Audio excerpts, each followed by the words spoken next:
You remember the sound. You don't even need to think about it. The moment someone mentions MSN Messenger, it's already playing in your head. That little door opening, that soft, almost magical creak that meant someone you cared about had just arrived. Not in your house, not on your street, but somehow in your world. And that was enough. Welcome back. Today we're going back. All the way back to the era of dial-up connections, chunky desktop computers, and a little application that genuinely changed how a generation communicated. This is the story of MSN Messenger. And if you were there, you already know exactly what we're talking about. Let's set the scene. It's somewhere between 2000 and 2010. You're sitting at the family computer. Maybe it's in the living room. Maybe it's in that dedicated computer room that every house seemed to have for exactly 1 decade. The monitor is thick enough to double as a television set. The chair is slightly too high or slightly too low. There's a specific kind of quiet hum coming from the tower beside you. And you have things to do. Important things. World-changing things. You have to talk to people you literally just saw at school.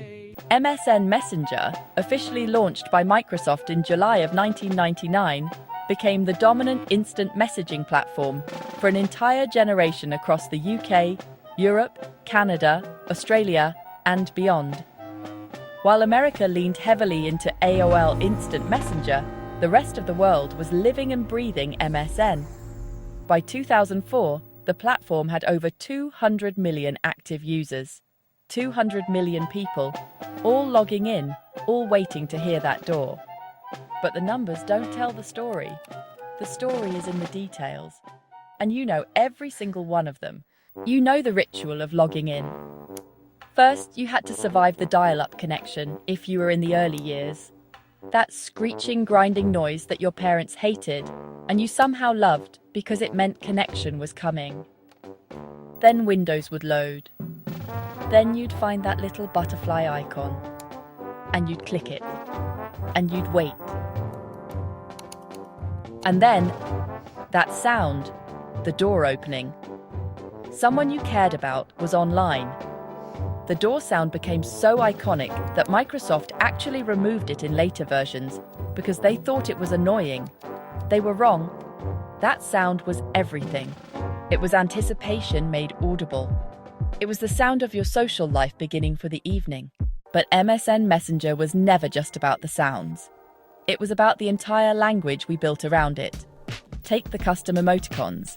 You spent hours hunting down the perfect animated GIFs to express emotions that regular words couldn't touch. You had the standard smiley faces, sure. But you also had the weird ones. The dancing bananas. The spinning hearts. The tiny cartoons doing things that somehow perfectly captured exactly how you felt about that one person in your math class. And then there were the display pictures. Oh, the display pictures. You changed yours constantly. A new photo every week. Sometimes every day. Black and white when you were feeling mysterious. Lyrics from your favorite song when you wanted someone specific to notice. A photo of you and your friends at the mall, carefully cropped so that certain people were visible and others were not. Your display picture was your brand, your identity, your billboard to the world of exactly who you wanted everyone to think you were. The status messages were where the real art happened. You didn't just write online or away. You wrote poetry, you wrote riddles, you wrote song lyrics that you hoped one specific person would recognize and understand. Dashboard confessional lyrics for when you were heartbroken. Fallout Boy when you were feeling rebellious. Something vague and mysterious when you wanted people to ask what was wrong. Your status was a performance, and your contact list was your audience. And speaking of performances, the away messages. Before Instagram stories, before Snapchat, before any of the ephemeral sharing we take for granted now, there were MSN away messages. You'd spend 20 minutes crafting the perfect away message. It had to say you were gone, but it also had to say something about you. Something that made people think about you while you were away. Something that might make that one person message you the moment you got back. Then there was the nudge. One button that could shake someone's entire screen. It was chaos. It was power. It was the most direct form of communication ever invented. Got a crush? Nudge. Bored? Nudge. Someone ignoring you? Nudge, nudge, nudge until they responded or blocked you. The nudge was impatience made visible. It was connection without words. It was the digital equivalent of poking someone in the shoulder until they paid attention to you.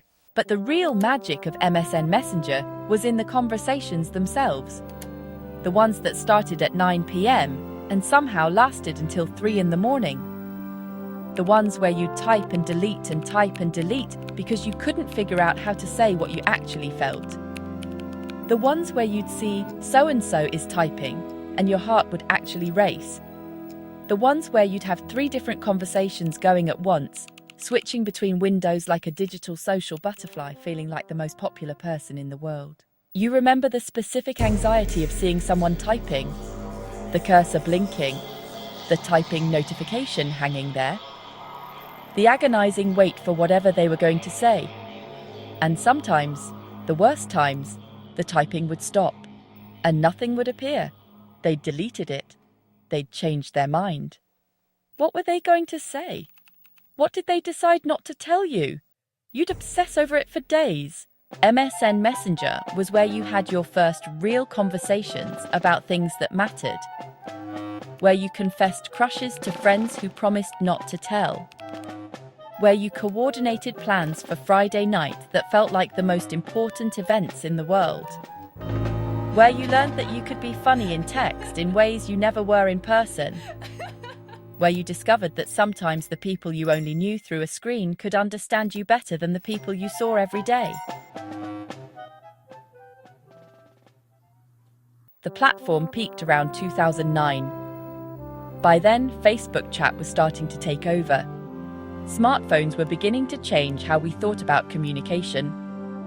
The idea of sitting at a desktop computer to talk to people started to feel old-fashioned. Slowly, the little butterfly icon stopped appearing on taskbars. The door sounds stopped opening. The away messages went unread. Microsoft officially shut down MSN Messenger in 2016. By then, most people had already moved on. But the shutdown felt like the end of an era anyway.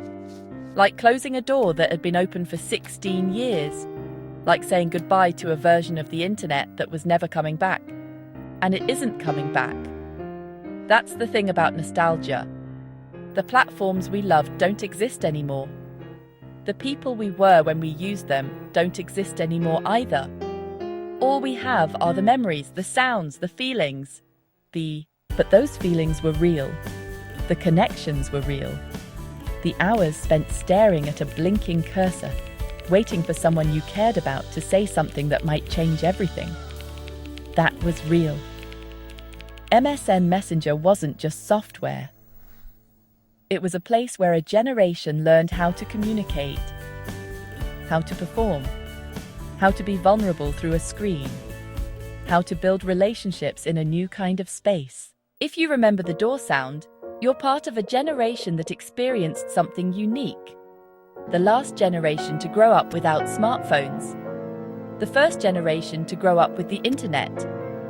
We straddled 2 worlds, and MSN Messenger was our bridge between them.